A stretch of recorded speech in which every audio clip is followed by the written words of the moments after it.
My stepmother threw my inheritance papers into the fire. Dead mother can't give gifts, she laughed. My father said nothing. I didn't react. I just reached into my bag and set a thin, black envelope on the table. The photograph slipped from my trembling fingers, landing face down on the dusty floor behind the old cupboard. I'd been searching for my mother's jewelry box, the one Nicole claimed didn't exist, when I discovered this hidden treasure. My heart hammered against my ribs as I turned it over, revealing my mother's elegant handwriting. For my Amelia, when truth feels stolen. The words made no sense. Truth feels stolen? What did she mean? But something about those carefully penned letters sent a chill down my spine, as if Mom had reached beyond the grave to whisper a warning in my ear. Before we continue, I want to thank you for joining me in sharing these stories of resilience and justice. If you believe that young women deserve protection from those who would silence them, please consider subscribing. It's free and helps us reach others who need to hear this. Now let's see how this unfolds. 6 months had passed since the funeral. 6 months since Ryan had stood at her graveside, tears streaming down his face, promising to honor her memory forever. 6 months since Nicole had appeared at our doorstep with her designer luggage and predatory smile, claiming she was there to help us through this difficult transition. Help? What a twisted joke. I clutched the photograph to my chest, studying my mother's radiant face. She'd been so alive in this picture, her eyes sparkling with secrets I'd never gotten the chance to learn. Now in her place stood a woman who treated our home like a conquest and me like an obstacle to be removed. The sound of Nicole's stilettos clicking across the hardwood floors made my stomach clench. I quickly slipped the photograph into my pocket, my fingers lingering on the smooth edges. Whatever Mom had meant by those words, I'd figure it out later. Amelia. Nicole's voice cut through the house like broken glass. Your father wants to see you in the living room. Now. Your father. Not Dad or Ryan. She'd stripped away even that small intimacy, reducing our relationship to clinical terms. I emerged from behind the cupboard, brushing dust from my clothes, and found Nicole standing in the doorway with her arms crossed. Her perfectly manicured nails drummed against her silk blouse, a nervous habit she'd developed whenever she was about to deliver bad news. We need to discuss your living arrangements, she said, her voice dripping with false sweetness. This house needs better organization. Better organization.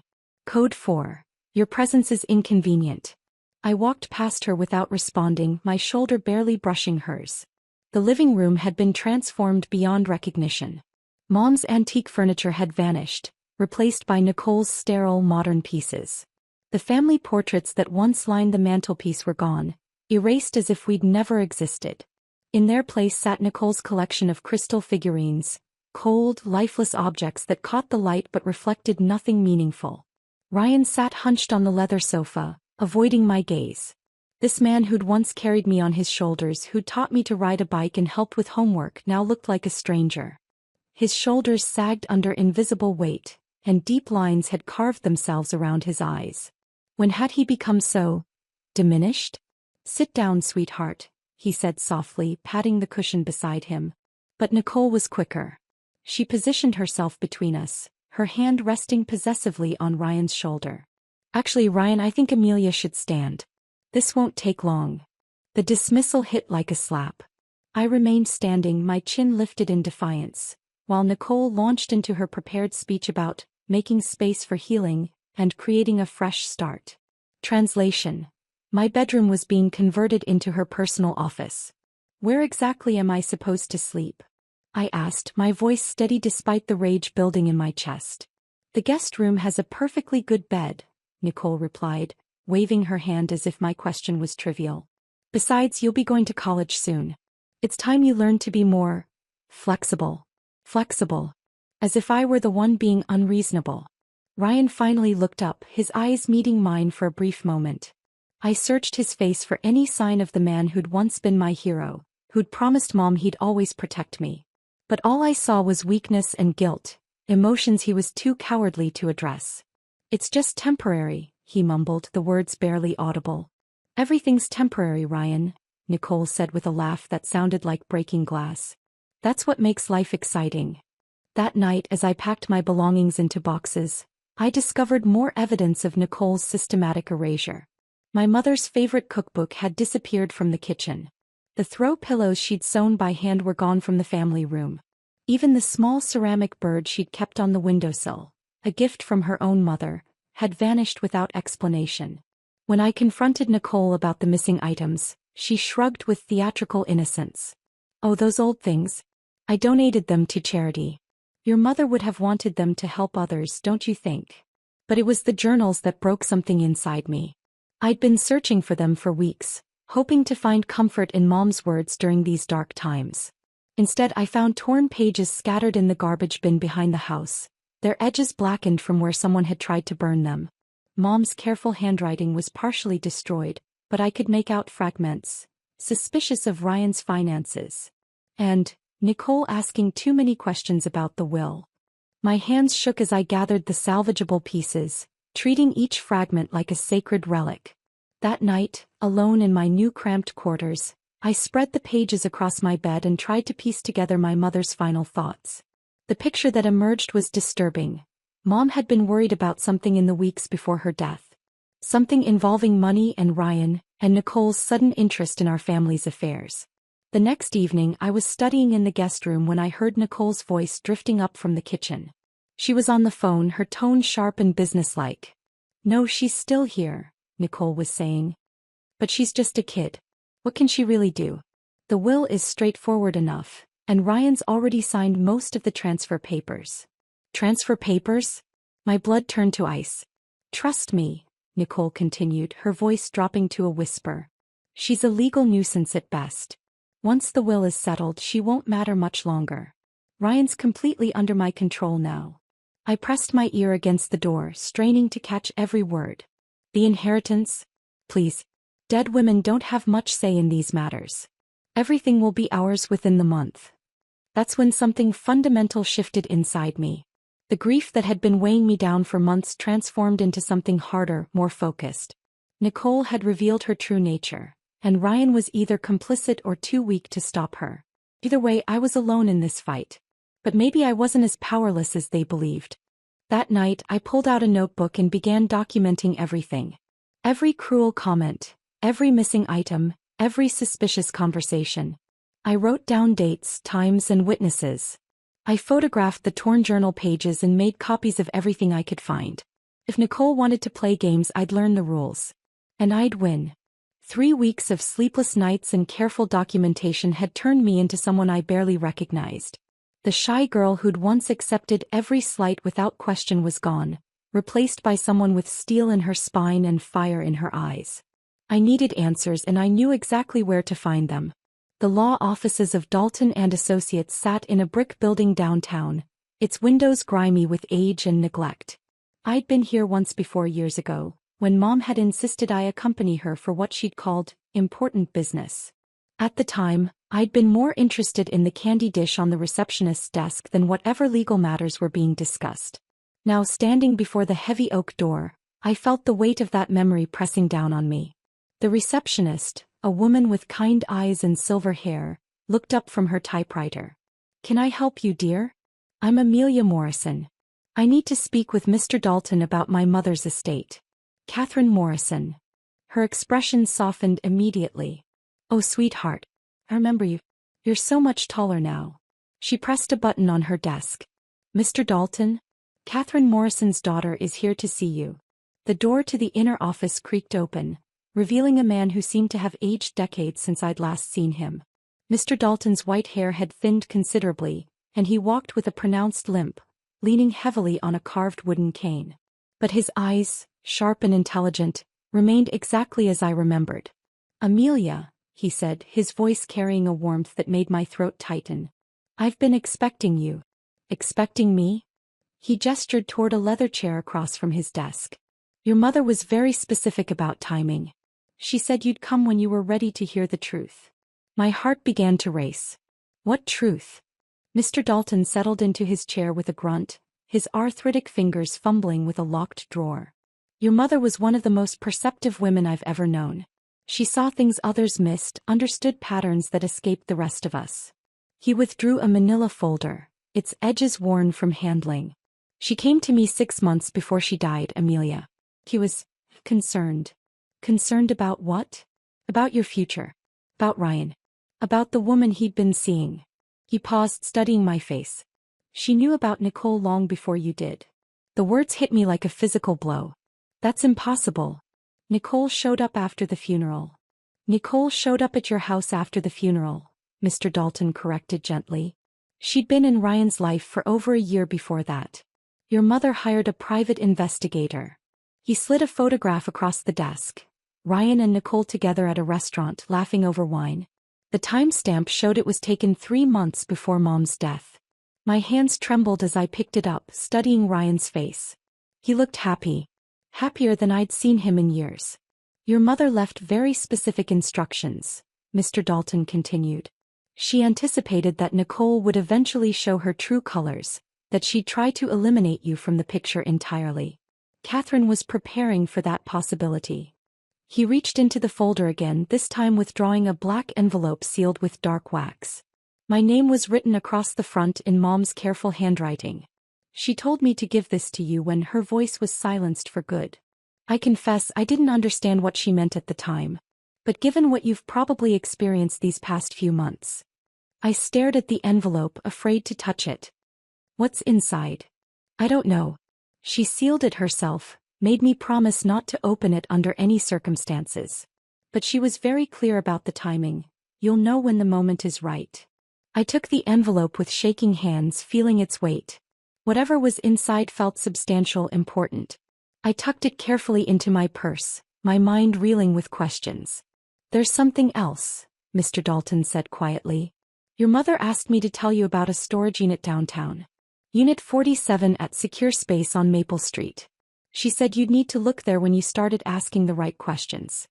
I left the law office with more questions than answers, but also with a sense of purpose I hadn't felt since Mom's death. The storage unit was a 20-minute drive through the city's older neighborhoods, past shops and cafes that had seen better days. Secure Space turned out to be a converted warehouse, its metal doors stretching in long rows under fluorescent lights. Unit 47 was in the back corner, secured with a combination lock. I tried Mom's birthday, then mine, then Ryan's. Nothing worked. Finally, in desperation, I tried the date of her death. The lock clicked open.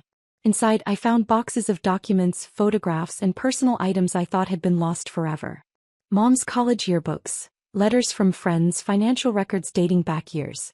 But it was the small cardboard box labeled for Amelia that made my breath catch. Inside were items that didn't belong to the mother I thought I knew.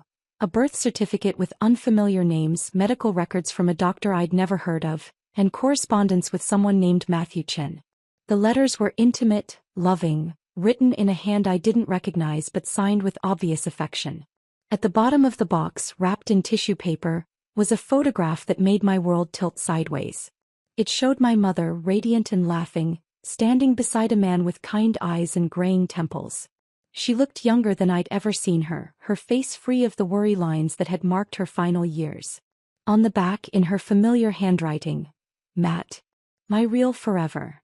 I sank onto a nearby box, my legs suddenly unable to support me. Who was this man? Why had Mom kept his picture? And why had she hidden it away with documents that suggested? Oh, that was impossible. But as I continued searching through the box, more pieces of the puzzle emerged. Hospital records from my birth showed a different father's name than what appeared on my official birth certificate. Legal documents suggested a name change, a deliberate obscuring of the truth. And at the very bottom, a DNA test kit that had never been used, along with a note in Mom's handwriting. When you're ready to know who you really are. I spent the next hour cataloging everything, my mind struggling to process the implications. The mother I thought I knew had been keeping secrets, big ones. The man I'd called father my entire life might not be my biological parent. And somewhere out there was a man named Matthew Chen who apparently held the key to understanding my true identity. As I prepared to leave, I noticed one more item tucked behind the boxes. A small white envelope with my name on it. Inside was a key and an address along with a note. The woman who cared for me in my final weeks lives here. She knows things I couldn't tell you myself. Trust her, Amelia. She loved me like a daughter and she'll love you the same way. The address led me to a modest house in a quiet neighborhood, where I found myself face to face with a woman whose eyes filled with tears the moment she saw me. "Oh, honey," she whispered, pulling me into a fierce hug. "You look just like her. I'm Margaret Santos. I was your mother's nurse those last few months. She told me you'd come eventually." Margaret's living room was filled with photographs and mementos, a shrine to the patients she'd cared for over the years. But it was the prominent place Mom's picture held on her mantle that told me everything I needed to know about their relationship. "She was scared," Margaret said, settling into her chair with a cup of tea. "Not of dying, she'd made peace with that. She was scared of what would happen to you after she was gone. She knew Ryan was weak, that he'd fall under Nicole's influence. She spent her last months trying to protect you from what was coming." "Did she know about—" I hesitated, unsure how to voice the question that was burning inside me. "About Matthew? Yes, she knew you'd find out eventually. She wanted to tell you herself, but she ran out of time." Margaret's eyes grew distant. "She never stopped loving him, you know. Even after she married Ryan, even after all those years. Matthew was her first love, her true love. You were the gift of that love." The pieces were falling into place, creating a picture that was both beautiful and heartbreaking. But it also gave me something I'd been lacking for months: hope. I wasn't alone in this fight. Mom had been preparing for this moment long before I even knew there was a battle to be fought. 2 days after my visit with Margaret, I returned home to find Nicole humming in the kitchen, her movements unnaturally cheerful as she arranged white lilies in a crystal vase. The flowers filled the room with their cloying sweetness, a scent that reminded me uncomfortably of funeral parlors. She'd changed the entire atmosphere of the house. Everything was pristine, sterile, as if she were preparing for an important guest. "Oh, Amelia," she called out without turning around, her voice dripping with false warmth. "Perfect timing. We're having a visitor tomorrow. Someone very important." The black envelope from Mr. Dalton seemed to burn against my chest where I'd hidden it beneath my shirt. I'd been carrying it everywhere since our meeting, waiting for the right moment. The moment Mom had somehow known would come. "What kind of visitor?" I asked, setting my backpack down slowly. Nicole finally turned, and I was struck by her appearance. She dressed entirely in white, a flowing silk blouse, tailored pants, even white shoes that looked fresh from the box. Her hair was styled in an elaborate updo, and she wore the pearl necklace that had once belonged to my grandmother. The one Mom had promised would be mine someday. "The family lawyer, of course," Nicole said, touching the pearls at her throat. "It's time to settle some administrative details. Your mother's estate has been in limbo far too long." My blood turned cold. Mom's will was already read. Everything was settled months ago. "Oh, sweetheart," Nicole laughed, the sound like ice cracking. "There were some complications. Some documents that needed clarification. But don't worry your pretty little head about it. These grown-up matters will be handled properly." That evening, I watched from my bedroom window as Nicole directed Ryan in rearranging the living room furniture. She positioned the leather sofa to face the fireplace, placed a small table in the center, and lit candles around the room. The whole setup looked ceremonial, almost ritualistic. Ryan moved like a man in a trance, following her instructions without question or comment. I spent the night clutching the black envelope, Mom's words echoing in my mind, when her voice was silenced for good. Whatever was about to happen, I knew it would be the moment she'd been preparing for. The next morning arrived gray and drizzly, the kind of weather that makes everything feel ominous. I dressed carefully, choosing clothes that made me feel strong: dark jeans, a black sweater, and the silver locket Mom had given me for my 16th birthday. Inside the locket was a photo of us together, taken just months before she died. She looked tired but peaceful, as if she'd already made peace with whatever was coming. The lawyer arrived precisely at 10 o'clock. He was a thin man with nervous eyes and a briefcase that seemed too large for his slight frame. Nicole greeted him at the door like an old friend, her laughter echoing through the hallway as she led him to the living room. "Amelia, darling," she called out, her voice syrupy sweet. "Come join us. This concerns you too." I found them arranged around the coffee table. Nicole perched on the edge of the sofa like a bird of prey, Ryan slumped in his chair avoiding everyone's gaze, and the lawyer fumbling with papers from his briefcase. The original copy of Mom's will lay spread across the table, its pages crisp and official looking. "Now then," the lawyer began, his voice shaky. Mrs. Morrison, the current Mrs. Morrison, has brought to my attention some irregularities in the original will. It seems there may have been some confusion about the testator's mental state at the time of signing. Confusion. I spoke for the first time, my voice cutting through the room like a blade. Nicole waved her hand dismissively. Your mother was very sick at the end, dear. The medications, the pain. It's understandable that she might not have been thinking clearly. Leaving everything to a teenager? It's simply not practical. She was completely lucid when she signed that will, I said, my voice growing stronger. I was there. So was Mr. Dalton. Mr. Dalton is an old man with failing memory, Nicole replied smoothly. And you were grieving. Neither of you can be considered reliable witnesses to your mother's mental state. The lawyer cleared his throat uncomfortably. The new documentation suggests that Mrs. Morrison, Catherine Morrison, intended for her assets to be managed by her husband until Miss Morrison reaches the age of 25. At that time she would inherit a modest portion of the estate. How modest? I asked, though I already knew the answer would be insulting. Enough for college tuition and basic living expenses, Nicole said, her smile sharp as a knife. Your mother wouldn't have wanted you to be burdened with financial responsibilities at such a young age. Ryan finally looked up, his eyes meeting mine for a brief moment. I searched his face desperately for any sign of the man who'd once been my father, who'd promised Mom he'd always protect me.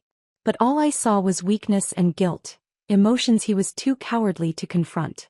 This is fraud, I said quietly. This is reality, Nicole snapped, her mask finally slipping. Your mother is dead, Amelia. Dead women don't get to make decisions anymore. The living have to clean up their messes. She stood up abruptly, snatching the will from the table with theatrical flourish. In one swift motion she strode to the fireplace and tossed the document into the flames. The papers caught immediately, curling and blackening as Mom's final wishes literally went up in smoke. Dead women can't give gifts, Nicole laughed, watching the flames consume the last legal protection my mother had tried to provide for me. The lawyer gasped, half rising from his chair. Mrs. Morrison, that was the original. That was a mistake, Nicole cut him off. A sick woman's delusion. We have the corrected version right here. She gestured toward the new documents spread across the table. I watched the flames dance, consuming the paper that represented my mother's love and protection. But instead of feeling defeated, I felt something else entirely, a cold clarity that settled over me like armor. This was the moment. The moment Mom had somehow known would come, when Nicole would reveal her true nature so completely that there could be no doubt about her intentions. Ryan said nothing. He just sat there staring at his hands, while his wife destroyed his dead wife's final wishes. In that moment I realized that the man I'd called father was already gone, replaced by someone too weak to fight for what was right, too broken to honor the woman he'd claimed to love. I didn't flinch. I didn't cry. I didn't scream or beg or plead. Instead, I reached into my bag with steady hands and withdrew the black envelope Mr. Dalton had given me. The wax seal caught the firelight as I placed it carefully on the table. Silence fell over the room like a heavy curtain. Nicole's triumphant expression faltered as she stared at the mysterious envelope. The lawyer's nervous shuffling stopped. Even Ryan looked up, confusion replacing the guilt in his eyes. You've triggered it, I said softly, my voice carrying a weight that seemed to fill the entire room. She knew you'd do this. She knew exactly what kind of person you really are, Nicole. And she left something behind for people like you. Nicole's face went pale, her confident smirk fading as she realized that maybe, just maybe, she hadn't been as clever as she thought. The envelope sat between us like a loaded weapon, its black surface reflecting the dying flames of my mother's burned will. What is that? She whispered. I smiled for the first time in months, and it felt like my mother's smile, full of secrets and quiet power. Mom's insurance policy, I said. She always was 10 steps ahead of everyone else. My fingers trembled as I broke the black wax seal, the sound echoing through the silent room like a gunshot. Nicole's eyes were fixed on my hands, her earlier confidence cracking like paint on a weathered wall. The lawyer shifted uncomfortably in his chair, while Ryan remained frozen as if moving might shatter whatever fragile reality he'd been clinging to. Inside the envelope I found 2 documents that would change everything. The first was a legal clause, typed on official letterhead, with my mother's signature notarized at the bottom. The language was complex, full of legal terminology I didn't fully understand, but the core message was crystal clear. In the event that Catherine Morrison's last will and testament is destroyed, altered or otherwise invalidated by any party, the following trust provisions shall immediately activate. The second document made my breath catch in my throat. It was a DNA test result, sealed in its own smaller envelope with a note in Mom's handwriting. For when the truth can no longer be hidden. What does it say? Nicole demanded, her voice sharp with barely contained panic. I looked up at her, then at Ryan, then back at the DNA results in my hands. This moment felt like standing at the edge of a cliff, knowing that once I jumped, there would be no going back to the life I'd known. It says that everything you think you know about this family is a lie, I said quietly. With deliberate slowness, I unfolded the DNA test results. The scientific language was dense, but the conclusion was printed in bold letters at the bottom. Probability of paternity, 0%. Ryan Morrison is excluded as the biological father of Amelia Morrison. The paper slipped from my fingers and fluttered to the coffee table, landing face up where everyone could see it. The silence that followed was deafening, broken only by the soft crackling of the fireplace where my mother's will had been reduced to ash. Ryan's face went through a series of transformations. Confusion, realization, and finally, a kind of hollow devastation that made my heart ache despite everything he'd put me through. His mouth opened and closed soundlessly like a fish pulled from water. That's impossible, he whispered. Is it? I asked, my voice steady despite the earthquake happening inside my chest. Think about it, Ryan. Really think. When did you and Mom meet? When did she get pregnant? Do the math. Nicole's sharp laugh cut through the tension like a blade. Well. Looks like your precious Catherine was keeping secrets after all. A cheating wife and an illegitimate child. How perfectly scandalous. But her laughter died when she saw my expression. I wasn't devastated by this revelation. I was relieved. You still don't understand, I said, reaching back into the envelope. This isn't about scandal. This is about protection. I pulled out a business card that had been tucked behind the legal document. The name printed in elegant script made Nicole's face go white. Matthew Chin, attorney at law, Chin and Associates. My biological father, I announced, savoring the way Nicole's confident smirk completely disappeared. The man my mother never stopped loving. The man who's been watching over me my entire life. Ryan's voice was barely a whisper. Matt? From college. But Catherine said he moved away, that they lost touch. She said what she had to say to protect me, I replied. Because you, Ryan, you never legally adopted me. My birth certificate was amended when you married Mom, but the original documents still exist. And according to those documents, Matthew Chin has been my legal guardian all along. He just stepped back to let Mom live her life. I could see the pieces clicking together in Ryan's mind. The college tuition that always seemed mysteriously covered. The medical bills that never quite matched what insurance should have paid. The trust fund for emergencies that Mom claimed came from her parents' estate. He's been paying for everything, Ryan said, the realization hitting him like a physical blow. Everything, I confirmed. My education, my healthcare, even some of the household expenses you thought were coming from Mom's savings. She wanted me to have stability, a father figure, a normal family life. So Matt stepped into the shadows and let you play house. The nervous lawyer who'd come with Nicole was frantically shuffling through his papers, sweat beading on his forehead. Mrs. Morrison, I don't think. This changes everything. If there's a biological father with legal standing. Shut up, Nicole snapped, but her voice lacked its earlier authority. She was staring at the business card as if it might burst into flames. I stood up slowly, feeling taller than I had in months. The trust activated the moment you destroyed Mom's will. Every asset, every account, every piece of property, it's all legally mine now. Not when I turn 25. Now. That's fraud. Nicole shrieked, finally losing her composure completely. You can't just, this is all fake. Those documents are forged. The doorbell rang, cutting through her hysteria like divine intervention. I walked to the window and looked out to see a black sedan parked in our driveway. Two men in expensive suits were approaching the front door, briefcases in hand. Actually, I said, turning back to face the room, I think you'll find everything is perfectly legal. Those would be the attorneys from Chin and Associates. I called them this morning, Nicole's face cycled through several shades of red and white. You couldn't have known. I've known for 3 days, I interrupted. Ever since I visited Mom's storage unit and found the letters. Ever since I talked to Margaret, who told me the whole story. Ever since I realized that my mother was 10 steps ahead of everyone, including me. The doorbell rang again, more insistently this time. Ryan hadn't moved from his chair, staring at the DNA results as if they might change if he looked long enough. Matt wrote to her every week for 18 years. I continued, my voice growing stronger with each word. Every birthday, every Christmas, every milestone. He wanted to be part of my life, but Mom was terrified that it would destabilize the family she tried to build.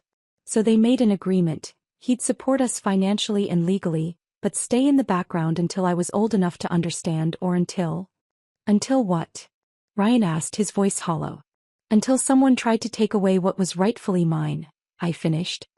Mom knew exactly what kind of person Nicole was. She knew you'd be too weak to protect me when the time came. So she made sure I'd have protection from someone who actually loved me. I walked to the front door, my hand resting on the doorknob. Behind me, Nicole was screaming something about lawyers and fraud and injustice, but her words felt distant, powerless. The nervous lawyer was packing his briefcase with shaking hands, clearly wanting to escape before he became complicit in whatever was about to unfold. The beautiful thing about trusts, I said, looking back at Nicole one last time, is that they're designed to be ironclad. Especially when they're set up by someone as brilliant as Matthew Chen. You wanted to play games with legal documents? You're about to find out what happens when you challenge someone who actually knows how to use them. I opened the door to find 2 attorneys who looked nothing like Nicole's nervous, sweaty lawyer. These men radiated confidence and competence, their handshakes firm, their smiles warm but professional. Miss Morrison, the taller one said, I'm David Park from Chin and Associates. We've been looking forward to meeting you. Your father sent us. Behind me, I heard Nicole make a sound like a wounded animal. Ryan was still silent, still staring at the evidence of a truth he'd never suspected. Is he here? I asked, my voice barely above a whisper. David Park smiled. He's waiting in the car. He wasn't sure if you'd want to see him yet, given the circumstances. But he's been waiting 18 years for this moment. Through the window, I could see a figure in the backseat of the sedan. My biological father. The man who'd loved my mother enough to step aside for her happiness, but who'd never truly let go. The man who'd been my invisible guardian angel, protecting me from a distance while I grew up calling another man, Dad. Everything I thought I knew about my life had just crumbled to ash like Mom's will in the fireplace. But for the first time in months, I wasn't afraid of what came next. The attorneys worked with surgical precision. Within 30 minutes of their arrival, David Park had spread documents across our dining room table like a general planning a campaign. Each paper was meticulously organized, each signature authenticated, each legal maneuver executed with the kind of efficiency that comes from years of preparation. The trust activation triggered several automatic procedures, David explained, his voice calm and professional as Nicole paced behind him like a caged animal. Bank accounts, property deeds, vehicle registrations, everything transfers immediately upon the destruction of the original will. Your mother was very thorough. I watched Nicole's face cycle through emotions. Disbelief, rage, panic, and finally a kind of desperate calculation as she realized the scope of what was happening. She pulled out her phone with shaking fingers, frantically dialing numbers. Hello? Yes, this is Nicole Morrison. I need to access my account. What do you mean frozen? On whose authority? Her voice climbed higher with each word. This is ridiculous. I'm calling my lawyer. But David Park was already shaking his head. I'm afraid your lawyer will find himself quite busy today. Chin and Associates has filed motions in 3 different jurisdictions. The freezing orders were signed by judges who've been expecting these documents for months. Nicole's phone clattered to the floor as the reality hit her. Months? You've been planning this for months. 18 years actually, I said quietly. Ever since Matt realized he had a daughter he couldn't protect directly. The second attorney, who'd introduced himself as Marcus Webb, was reviewing a thick folder of financial documents. Mrs. Morrison, Nicole Morrison, it appears you've been quite busy these past 6 months. Multiple account transfers, property deed amendments, insurance beneficiary changes. All signed and notarized. Those were legitimate. Nicole snapped. Ryan signed everything willingly. Marcus looked up from his papers, his expression neutral but his eyes sharp. Mr. Morrison, could you explain why you transferred ownership of your deceased wife's engagement ring to Mrs. Nicole Morrison just 3 weeks after the funeral? Ryan's face crumbled. He looked smaller somehow, diminished by the weight of his choices. She said Catherine would have wanted her to have it. That it was a symbol of moving forward. And the antique furniture collection? The one that belonged to Catherine's grandmother. Nicole said it didn't match the new decor, Ryan whispered, his voice barely audible. I felt something cold settle in my chest as the full scope of Nicole's systematic erasure became clear. She hadn't just been stealing money, she'd been stealing memories, pieces of my mother's life, fragments of our family history. David Park slid another document across the table. This is a comprehensive inventory of items sold, donated, or transferred in the past 6 months. Your mother anticipated this possibility and had everything catalogued and photographed before her death. The list was devastating. Mom's jewelry, her books, her art collection, even the handmade quilts her grandmother had sewn. All of it sold or given away by Nicole while I was grieving, while I was too broken to notice the systematic dismantling of my inheritance. You documented everything, I said, looking at Nicole with new understanding. Every theft, every lie, every piece of my mother you tried to erase. Nicole's mask finally slipped completely. She was dead. Dead people don't need jewelry. Dead people don't need photo albums. I was making room for the living. You were making room for yourself, I corrected, and erasing any trace that my mother ever existed. Marcus Webb stood up, adjusting his tie with the casual confidence of someone who'd done this many times before. Mrs. Nicole Morrison, you're being served with several court orders. Asset recovery, fraudulent transfer claims, and breach of fiduciary duty. You have 48 hours to vacate these premises. Vacate? Nicole's voice cracked. This is my home. I'm married too. You're married to a man who has no legal claim to this property, David Park interrupted. The house was owned by Catherine Morrison's trust. Ryan Morrison was listed as a beneficiary, but never as an owner. Upon Catherine's death, all assets transferred to her biological daughter. The words hit Ryan like physical blows. He slumped deeper into his chair, finally understanding the scope of his legal powerlessness. Catherine never told me, he whispered. All those years I thought. You thought she trusted you enough to make you an equal partner, I said, not unkindly. But she was protecting me from this exact scenario. She knew what would happen if someone like Nicole ever got their hands on everything she'd worked for. Over the next few hours, the house transformed around us. Movers arrived to reclaim furniture that belonged to the trust. A locksmith changed the security system codes. Even Nicole's precious crystal figurines were packed away. They'd been purchased with funds from Mom's accounts, making them legally mine. I found myself in Nicole's bedroom as she frantically packed her personal belongings. Her movements were jerky, desperate, like someone trying to salvage what they could from a sinking ship. That's when I saw it, a glint of gold tucked in the back of her jewelry drawer. Mom's wedding ring. The simple gold band she'd worn for 20 years, the one she'd never taken off even during her final illness. Nicole had stolen it from her jewelry box, probably within days of the funeral. I picked it up without saying a word, feeling its familiar weight in my palm. Nicole spun around when she heard the drawer close, her eyes immediately locking onto the ring in my hand. That was a gift, she said quickly. Ryan gave it to me. It was his to give. No, I said quietly, sliding the ring onto my right hand. It fit perfectly as if it had been waiting for me. It wasn't. I didn't put it on out of sentimentality or grief. I put it on as a promise, to myself, to my mother's memory, to the future I was finally free to build. I would never again let someone erase the people I loved. I would never again stand by silently while someone dismantled my family's legacy.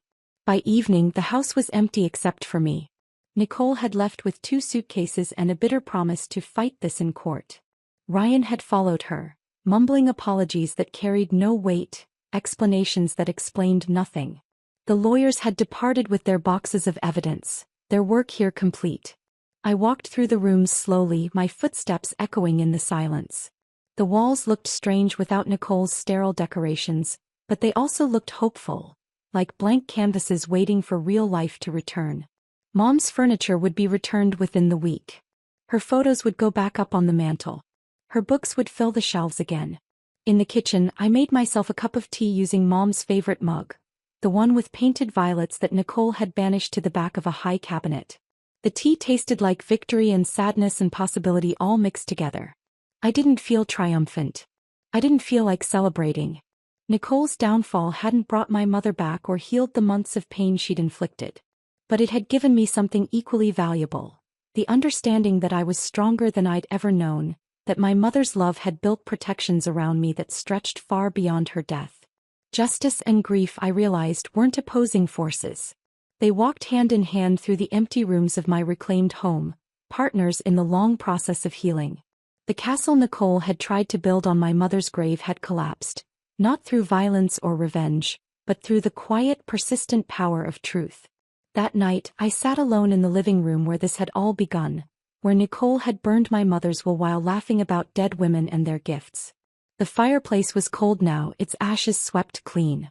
But I wasn't cold. For the first time in months I was warm. I was home. I was free. The morning mist clung to the cemetery grass like whispered secrets as I walked the familiar path to Mom's grave. In my hands I carried a bouquet of white roses, her favorites, and the weight of everything that had changed since my last visit. The headstone looked the same, weathered gray marble with her name etched in elegant script, but I felt different approaching it. Lighter somehow, despite carrying the heavy truth of the past few days. I knelt beside the grave and arranged the flowers carefully, my fingers brushing against the cool stone. "I found it all, Mom," I whispered, my voice barely audible in the morning stillness. "Every secret, every plan, every piece of the puzzle you left behind. I understand now why you couldn't tell me yourself."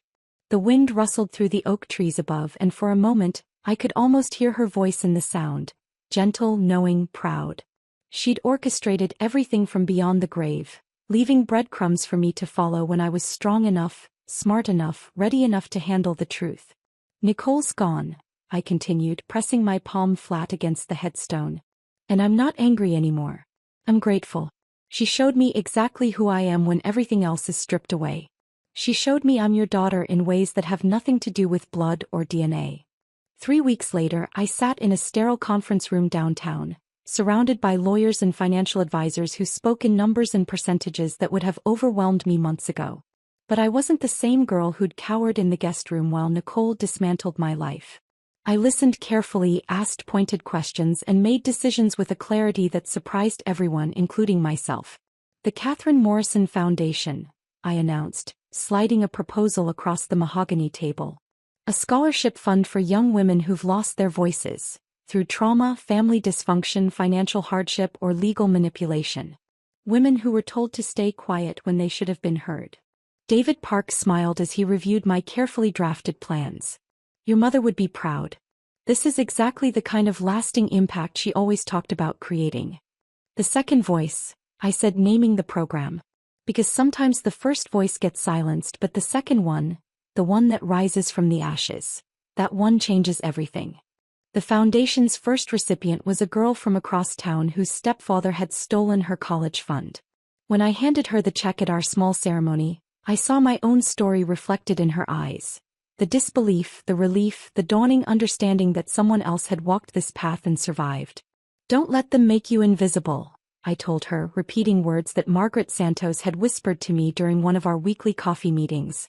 "Your voice matters even when they try to convince you it doesn't." Meeting Matt had been awkward at first, like learning to speak a new language with someone who already knew all my words. We'd chosen neutral ground, a small cafe downtown where neither of us had memories to navigate around. He looked exactly like the man in the photograph from Mom's safety deposit box, just older, with silver threading through his dark hair and laugh lines around his eyes. "I've been watching you from a distance for so long," he'd said over coffee that first day, his hands wrapped around his mug like he needed something to hold on to. "Your mother sent me pictures, report cards, newspaper clippings when you made honor roll. I have a whole album of your life that you didn't even know I was part of." We took things slowly, building a relationship on shared stories about Mom rather than trying to force an instant father-daughter bond. Matt never pushed, never demanded emotional intimacy I wasn't ready to give. Instead, he told me about their college years, about the dreams they'd shared, about the impossible choice Mom had made when she discovered she was pregnant. "She wanted to tell you about me when you turned 18, he explained during one of our monthly dinners. But then she got sick and Nicole appeared, and suddenly there wasn't time for gentle revelations. Everything had to be protection mode." "Did you hate Ryan?" I asked one evening as we walked through the park where he and Mom used to study together. Matt considered the question carefully, the way he approached everything, with thoughtfulness and measured honesty. "I felt sorry for him mostly. He loved your mother genuinely, but he never really understood her complexity. He saw the surface, beautiful, kind, devoted wife and mother. But he missed the strategist, the woman who could play chess 3 moves ahead of everyone else." 6 months after Nicole's departure, I received a single text message from Ryan: "I'm sorry." No explanation, no request for forgiveness, no attempt to rebuild what had been broken. Just 2 words that carried the weight of his guilt and the acknowledgement of his failures. I typed several responses, angry ones, sad ones, words that might have opened a door to reconciliation. But in the end, I deleted them all and put my phone away. Some apologies come too late to matter, and some bridges burn too completely to rebuild. Ryan had made his choices, and now I was free to make mine without waiting for closure that might never come. Nicole had vanished more completely, leaving behind only forwarding addresses and legal documents. Occasionally, David Park would update me on her failed attempts to challenge the trust or recover assets she'd never legally owned. But her presence in my life had diminished to what it always should have been: nothing. In my bedroom, now restored to its original warmth with Mom's furniture and my own belongings, I kept a small wooden box on the bookshelf. Inside lay the black envelope that had changed everything, its wax seal broken but its power undiminished. Sometimes, when grief threatened to overwhelm me or when I doubted my own strength, I'd take it out and reread the trust documents, the DNA results, the careful instructions Mom had left for protecting me. The envelope reminded me that love doesn't end with death. It transforms, becomes something more strategic and lasting. Real love leaves instructions, creates safeguards, builds bridges across time and silence. It anticipates the worst while hoping for the best, and it never, ever gives up. On the anniversary of Mom's death, I returned to her grave with a progress report. The foundation had helped 12 young women reclaim their voices. Matt and I had started a tradition of Sunday dinners where we cooked her favorite recipes and shared memories. The house felt alive again, filled with laughter and purpose instead of fear and silence. "I kept my promise," I told her headstone, placing fresh white roses beside the ones from my previous visit. "I didn't let them erase you. And I won't let anyone erase me either." The wind whispered through the oak leaves, carrying my words up toward a sky that seemed endless with possibility. Somewhere in that vastness I felt her presence, not as a ghost or a memory, but as a living part of who I'd become. Her legacy lived in my voice now, in the strength she'd built into my foundation, in the instructions she'd left for love to follow even after the first voice fell silent. The second voice was mine now, and I would never let it be silenced again. If this story of calculated justice had you on the edge of your seat, hit that like button right now. My favorite part was when Amelia calmly placed that black envelope on the table, knowing her mother had planned for this exact moment. What was your favorite moment? Drop it in the comments below. Don't miss more empowering stories like this. Subscribe and hit that notification bell so you never miss an upload.